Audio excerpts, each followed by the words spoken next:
How many times would it take for somebody to lie to you before you no longer consider them trustworthy? Fox News host Tucker Carlson has been dissecting the January 6th footage. And I gotta say, the angle he's taking is pretty ingenious. He's not defending Trump, he's not blaming the FBI, he's not talking about stolen elections.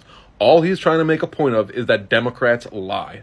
The QAnon shaman, for example, they depicted this man to be a domestic terrorist. Not only did police never try to stop him, but they literally escorted him around the building. He never hurt anybody, he never damaged anything, but ask one of these leftists what their opinion is of the QAnon shaman. Josh Hawley, the famous clip, a 2-second clip. A clip they played repeatedly in front of the Council of Ricks.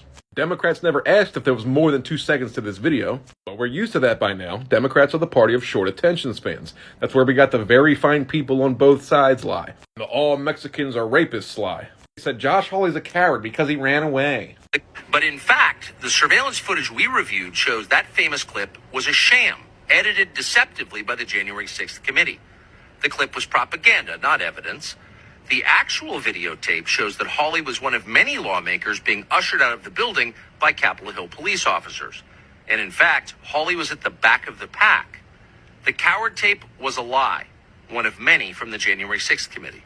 And then there's one of my favorite lies. Remember Brian Sicknick, the police officer that was supposedly beaten to death with a fire extinguisher? Well, according to the sham committee, here he is walking around the Capitol after being beaten to death with a fire extinguisher. Talk about protecting and serving. But in all seriousness, may he rest in peace, he did die of natural causes. But they deliberately lied about it and weaponized it, and it took a lot of work and legal action just to obtain this clip, which belongs to the people to begin with. And just to prove that the level of corruption in that establishment is beyond saving, they began doubling down. Here's Chuck Schumer today. These lies continue tonight. Rupert Murdoch, who has admitted they were lies and said he regretted it, has a special obligation to stop Tucker Carlson from going on tonight now that he's seen how he has perverted and slimed the truth, and from letting him go on again and again and again.